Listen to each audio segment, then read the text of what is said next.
Na nossa última lição do nosso estudo a respeito da predestinação, nós analisamos o conceito a respeito do livre-arbítrio e no final da lição eu expus algumas ideias que foram originalmente apresentadas por Jonathan Edwards, também por Agostinho, e eu fiz algumas referências a Lutero e a João Calvino. Mas nós temos tanto respeito quanto podemos ter por esses grandes professores da história da igreja. E eu acredito que todos nós reconheceríamos que nenhum deles, individualmente ou coletivamente, devem ser consideradas autoridades de ensino infalíveis.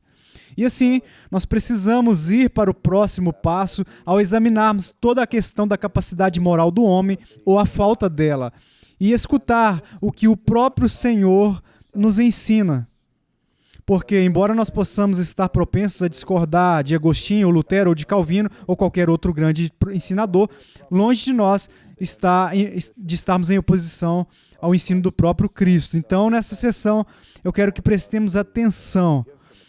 Agora, há algumas declarações muito cruciais que Jesus fez em relação à capacidade do homem ou à falta dela. Vou voltar a nossa atenção antes para o 6º capítulo do Evangelho de João, onde Jesus diz no versículo 65, e prosseguiu, por causa disto é que vos tenho dito, ninguém poderá vir a mim se pelo Pai não lhe for concedido. Agora, vamos olhar aquele versículo. Ninguém pode vir a mim se o Pai que me enviou não o trouxer. As duas primeiras palavras desta afirmação, ninguém, em algumas traduções diz nenhum homem, ninguém, essa afirmação se aplica às categorias de lógica, às leis de inferência imediata. Nós vemos que esta afirmação é o que chamamos de universal, negativo universal. Ou seja, está tudo incluído. O que Jesus está dizendo é, não há exceção. Não existe ser humano, seja ele qual for, ele pode ir a ele a menos que seja concedido pelo Pai. Então, isso é absoluto, é um absoluto negativo. E nós temos que entender isso. Agora, a próxima palavra também é crucial para o nosso entendimento. É a palavra pode. Ninguém pode. Agora, a palavra pode, ou pelo menos a palavra usada no texto grego, é menos ambígua do que a palavra pode que está na nossa língua, porque na nossa língua a palavra pode é frequentemente confundida com qual outra palavra? Devo. Está certo, todos nós fomos corrigidos. Eu lembro, quando éramos crianças e nós íamos para a escola, nós levantávamos as mãos para cima e dizíamos, professor, nós podemos apontar o nosso lápis? E ela sempre dizia, absolutamente, você pode e você também deve. E ela aproveitava a oportunidade e nos ensinava essa lição que parece tão difícil para nós aprendermos a respeito da diferença entre a palavra devo, o que sugere permissão, e a palavra pode. A palavra pode tem a ver com habilidade. Então, o que esse versículo está dizendo é que, dizendo que ninguém pode, é dizendo que ninguém tem a capacidade de fazer algo. Se eu disser que ninguém pode correr 48 km por hora, isso significa que ninguém tem a capacidade de percorrer 30 milhas por hora ou 300 milhas por hora. Eu não sei quão rápido as pessoas podem correr. Tudo bem. Agora, o que é que ninguém tem a capacidade de fazer? Que Jesus está falando aqui? Ninguém tem a capacidade de vir a mim, diz ele. Agora, deixe-me fazer esta pergunta. O homem, por si mesmo, por si só, de acordo com Jesus, tem a capacidade de ir até Jesus? Não. Alguns homens têm a capacidade de vir a Jesus por conta própria? Não. Ninguém pode vir a Jesus. Nenhum homem pode vir a mim. A menos que agora Agora nós vemos uma cláusula a seguir que nós chamamos de cláusula exceto. A menos que introduza uma exceção. E a menos que aponte para o que nós chamamos de filosofia, uma condição necessária. Agora, qual é uma condição necessária?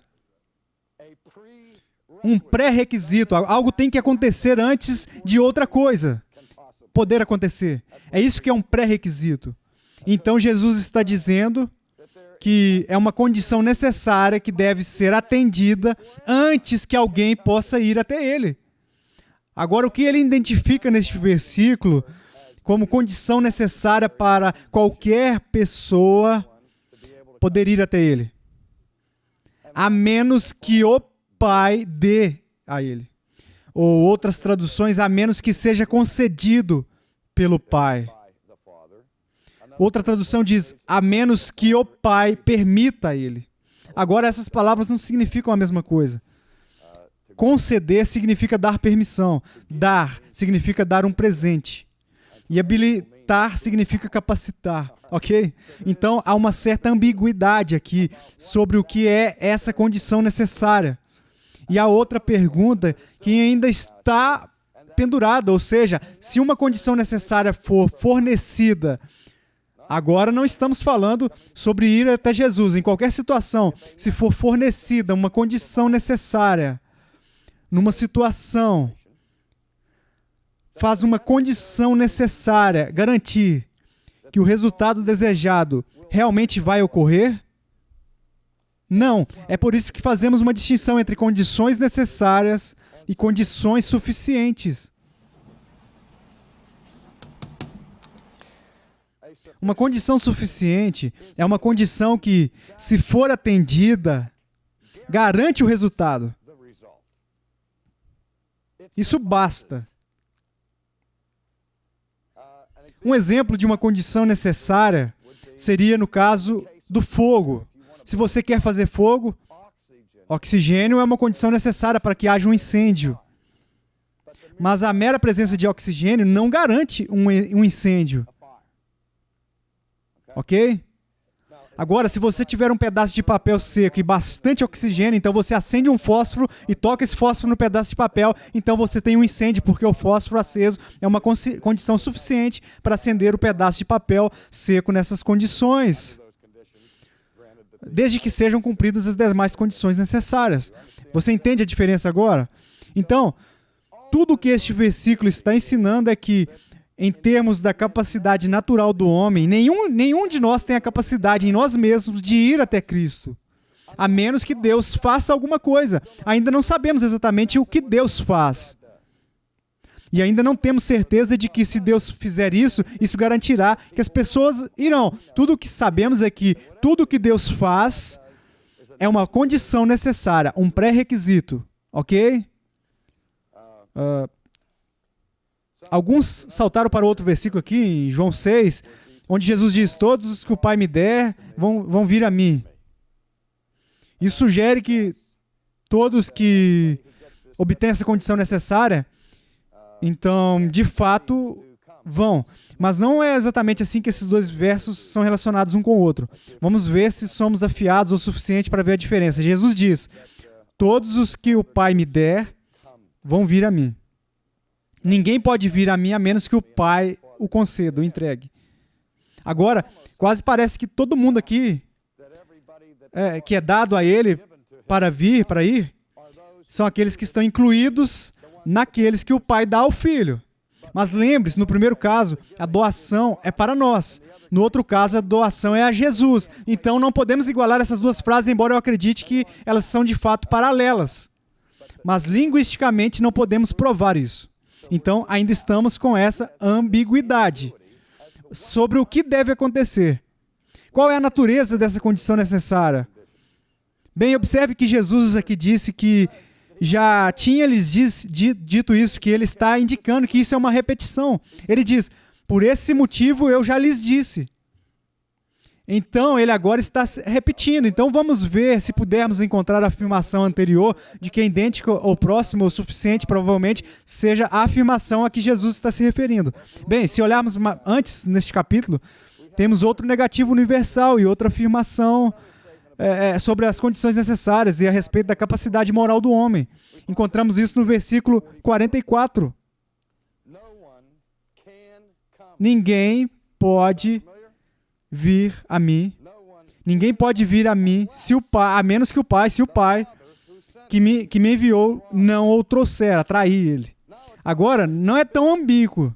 Aqui, a condição necessária de Jesus descreve é que o Pai atrai alguém. Então, podemos dizer isso categoricamente, sem medo de ser contradito, que o nosso Senhor Jesus Cristo ensinou que é impossível para um ser humano ir ao Senhor Jesus Cristo a menos que essa pessoa seja atraída pelo Pai.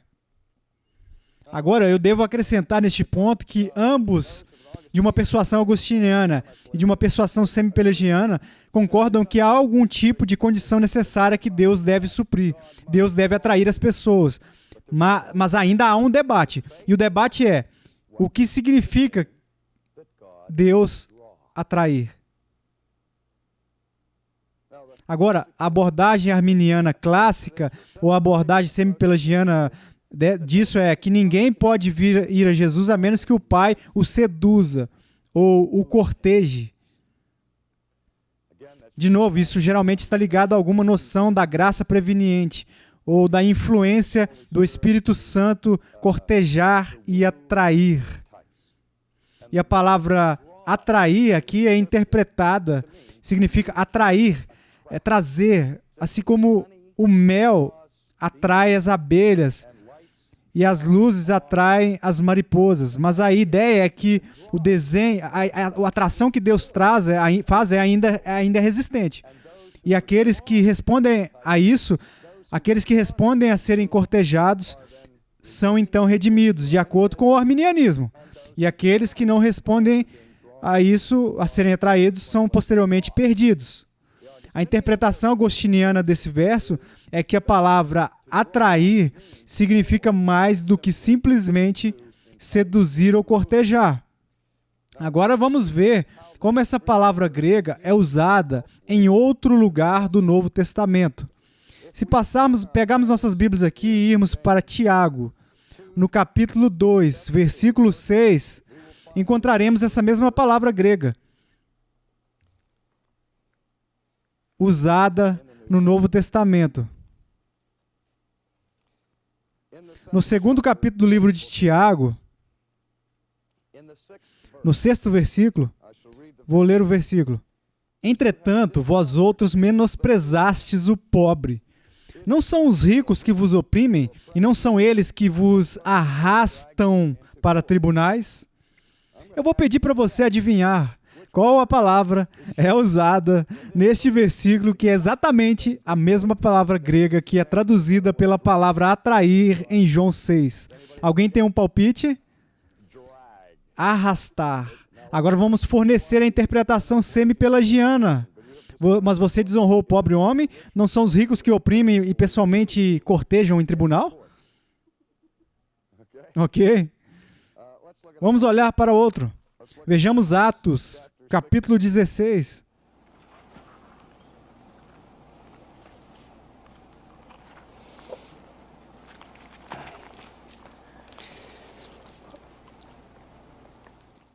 Versículo 19, eu vou ler. Vendo os seus senhores que se lhes desfizera a esperança do lucro, agarrando em Paulo e Silas, os arrastaram para a praça à presença das autoridades. Você consegue adivinhar de novo qual a palavra neste texto é a mesma palavra grega? De novo, é a palavra arrastar. Mais uma vez, substitua por seduzido ou cortejado. Eles prenderam Paulo e Silas e o atraíram para o mercado perante as autoridades. Este texto indica claramente um ato de força, arrastando Paulo e Silas para o mercado. Isso faria você se perguntar por que que os tradutores usaram a palavra atrair ao invés da palavra arrastar. Eu posso apenas adivinhar, eu vou tentar adivinhar em um momento, mas primeiro deixe-me ir mais longe. Sempre que temos dúvidas quanto ao significado preciso de uma palavra nas Escrituras, a primeira coisa que nós fazemos, nós vamos ao grego. Mas depois do grego, ainda estamos dependentes da ciência, da linguística e lexicografia para ter uma compreensão do significado desse termo no exato momento que ele foi utilizado na redação dos documentos. Eu acredito que é seguro dizer que no mundo acadêmico, a maior fonte linguística e lexicográfica altamente respeitada que a igreja já teve para o significado das palavras gregas é o dicionário teológico de Kiro do Novo Testamento. Nesse dicionário, a palavra que está sendo traduzida por atrair aqui neste contexto é definido por Kiro como significando obrigar por superioridade irresistível. Eu preciso acrescentar que os autores do dicionário eram tudo menos calvinistas, mas eles reconheceram que o clássico, esse é o significado do idioma grego deste verbo, a palavra para obrigar. De novo, perguntamos, se for esse o caso, se a evidência linguística e lexicográfica for tão fortemente ponderado para significar algo atraente, por que tradutores, em várias traduções, usam esse termo atrair, quando traduzirem a mesma palavra arrastar? Bem, quando você tem uma palavra como essa, muitas vezes como você escolhe traduzir será determinado pelo contexto, também será determinado de alguma forma pela sua teologia. E talvez, eu só estou supondo, poderia ser que os tradutores sentiram que seria ofensivo para os leitores de inglês ler aqui, ninguém pode vir para mim, a menos que o pai o arraste, ou a menos que o pai o force. Essa pode ser a razão pela qual eles escolheram não fazer isso. Mas, de novo, a maioria dos tradutores e equipes de tradutores não são tão arbitrários quando estão trabalhando nas traduções da Bíblia. Eles tentam ser o mais honestos e cuidadosos possível na tradução do grego para o inglês ou português. E eu fiquei intrigado com isso por um longo tempo e acho que encontrei a resposta, porque vou lhe contar uma história para ilustrar. Eu fui convidado a debater o assunto da predestinação em um seminário arminiano, ou seja, o seminário foi conscientemente, por seus próprios padrões doutrinários, arminianos. Tivemos um relacionamento caloroso e amigável com esse seminário, e eles sabiam que eu não defendia a teologia arminiana, e eles pensaram que seria uma coisa muito boa ter um debate lá na frente de todos os alunos do corpo docente, porque eles queriam que seus alunos fossem expostos ao outro lado, que eu representei. E o meu oponente, um oponente amigável, devo dizer que neste debate em particular, aconteceu por ser o chefe do departamento do Novo Testamento, e quando estávamos discutindo essa pergunta, ele chegou a esse versículo e citou este versículo: ninguém pode vir a mim a menos que o Pai o atraia. E ele estava interpretando isso como atrair ou seduzir. E eu rapidamente chamei a atenção dele para algo que eu não achava que precisava, já que ele era estudioso do Novo Testamento e eu não sou. E eu disse, eu uso isso em Tiago 2 e em Atos 16. E ele admitiu que esses textos, de fato, usam uma interpretação mais forçada do verbo e que o verbo era capaz de ser traduzido como arrastar. E ele concedeu isso. E eu fiz a pergunta, bem, então por que você está insistindo que atrair é menos atraente do que arrastar? E ele disse, porque temos uma instância de onde esse verbo é usado no clássico da língua grega, como em algumas peças de Eurípides, ou algo que eu nunca tinha ouvido falar, onde ele disse, este é o verbo que os gregos usavam quando tirava a água de um poço. E ele me disse, eu fiquei completamente perplexo. Eu quero dizer, eu não tinha ideia disso. Ele me disse, então, professor Sproul, ele disse, é um uso perfeitamente legítimo usar a palavra atrair. E ele disse, porque ninguém arrasta a água de um poço e o lugar acabou, você sabe. E eu fui pego, você sabe. Fui envergonhado, porque eu nem sabia que isso ocorria. E eu disse, concordo com você, não tem como arrastar água para fora do poço. Mas, Senhor, como você tira água de um poço? Você se levanta do poço e diz, aqui água, água. Você corte a água de um poço? Você atrai a água de um poço? Ou você deve fazer algo que irá obrigar aquela água a ir contra a gravidade e você vai puxar ela para cima, onde você pode usá-la? E agora eles riram do outro lado. E seguimos para o outro versículo.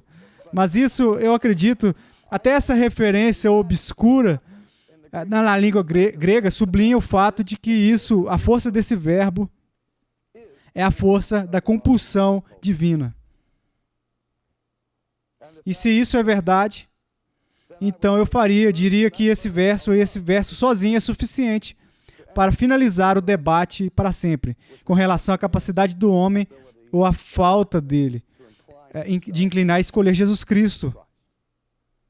Porque o próprio Jesus diz que ninguém pode fazer, a menos que o Pai o obrigue a fazer.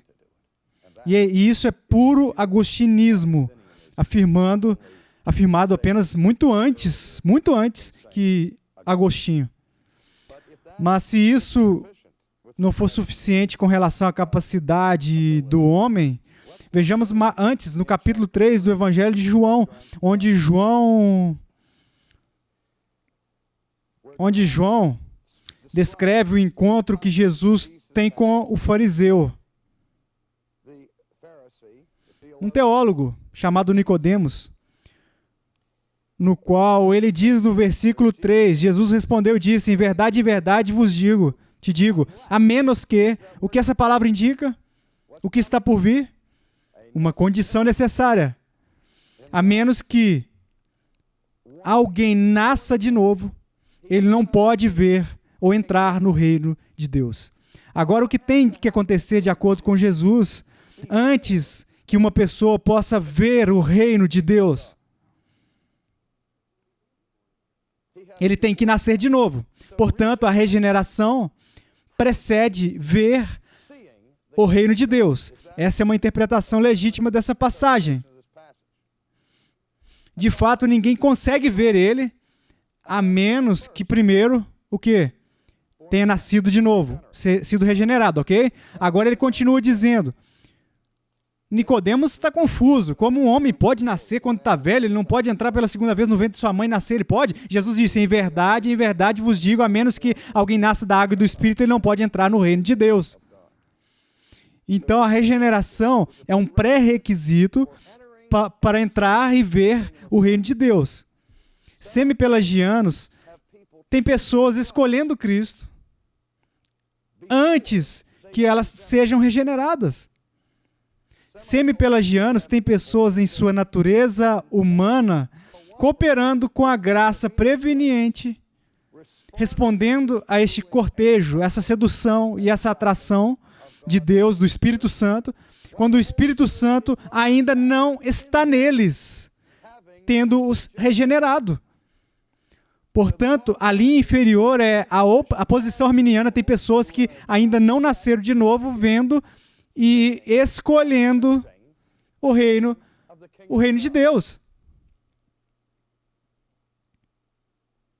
Confunde a mente, não é? É por isso que o axioma da teologia agostiniana é este. A regeneração precede a fé. A regeneração é vista como uma condição necessária para a fé. Assim como Paulo, em outros lugares, ensina em Efésios 2, quando ele diz que enquanto nós estávamos mortos em pecados e transgressões, Deus nos vivificou, isto é, nos fez vivos em Cristo, ok? Quando estávamos mortos, então nos diz que, portanto, é pela graça que vocês são salvos, pela fé, por intermédio da fé. Isso não vem de vós, mas é um presente de Deus. E assim nós vemos que a fé é um presente de Deus, e esse é o resultado da obra de regeneração do Espírito entre nós. que o próprio Deus fornece a condição necessária para ir a Jesus. É por isso que é sola gratia, somente pela graça que somos salvos. Agora, Jesus diz, o que nasceu da carne é carne. É carne. E aquele que nasceu do Espírito é Espírito. Não admire que eu tenha te dito que você precisa nascer de novo. Jesus está dizendo, por que isso deveria surpreendê-lo? Você é um teólogo, Nicodemos. Você não entende o ponto fundamental da natureza decaída do homem. Aquele que nasce da carne é carne. E em outro lugar ele nos diz que a carne é o quê? Nada. Mas se cremos que Deus nos atrai a Cristo, e tudo que nós temos que fazer na carne, antes da nossa regeneração, é cooperar ou concordar com isso, se podemos de fato cooperar e consentir a graça preveniente, até o fim em que entra o reino de Deus e ser redimido para sempre, nós estamos fazendo isso enquanto ainda estamos na carne. Então eu pergunto a você, o que a carne lucraria? Não é apenas nada, é tudo. Sua salvação eterna? Agora, Paulo fala sobre isso. Ele mesmo no capítulo 7. Desculpe, é o capítulo 8, versículo 7. Vamos começar no versículo 5. Porque os que se inclinam para a carne cogitam das coisas da carne, mas os que se inclinam para o Espírito, das coisas do Espírito. Porque o pendor da carne dá para a morte, mas o do Espírito para a vida e paz. Por isso, o pendor da carne é inimizade contra Deus, pois não está sujeito à lei de Deus, nem mesmo pode estar. Agora aqui o apóstolo nos diz algo sobre a incapacidade moral do homem na carne. Ele diz que o homem em seu estado caído, na carne, é hostil à lei de Deus. Ele não obedece à lei de Deus. Ele não está sujeito à lei de Deus. Nem mesmo o quê? Ele nem mesmo pode ser. Então, aquele homem caído, o apóstolo está dizendo aqui, ele não está? Não pode obedecer à lei de Deus. E aqueles que estão na carne não podem agradar a Deus. Eu poderia acrescentar a vocês aqui que Deus nos cortejou a Cristo e deixou para nós tomarmos a decisão final. Mas não consigo pensar em nada que agrade a Deus mais do que isso. Responderíamos positivamente a essa tentação de ser cortejados. Mas o apóstolo aqui nos diz que na carne não há nada que o homem possa fazer para agradar a Deus. Mas agora aqui está o ponto de esmagamento, versículo 9. Vós, porém, não estáis na carne, mas no Espírito. Se de fato, como sabemos que alguém está no Espírito? Você não está na carne, mas no Espírito. A próxima palavra é crucial. Se, o que se indica? Uma condição necessária. Está certo. Se, de fato, o Espírito de Deus habita em vós. Agora, quantas pessoas regeneradas têm o Espírito de Deus habitando neles? Todos eles, ok? Então, se você é regenerado, não está mais na carne. Se você está na carne, você não é regenerado. Está certo? Então, quando ele fala a respeito daqueles na carne, ele está falando de pessoas não regeneradas. E são pessoas não regeneradas que não podem agradar a Deus, que não podem obedecer a Deus, que não podem fazer ou estarem sujeitos a Deus, que experimentam essa terrível situação de incapacidade moral sobre o que nós temos falado até aqui. Mas, se de fato o Espírito de Deus habita em vocês, e se alguém não tem o Espírito de Cristo, esse tal não é dele. Ele continua dizendo, no entanto, se alguém tem o Espírito de Cristo, então esse alguém pertence a Cristo. E para que o pré-requisito crucial para a salvação é uma obra do Espírito Santo, que é a condição necessária, o pré-requisito para que a fé esteja presente. Por isso insistimos que o primeiro passo da nossa justificação, aquilo que nos apressa, acelera da morte espiritual e nos permite ir até Jesus, é a obra graciosa de Deus, o Espírito Santo, e nunca é o fruto da carne.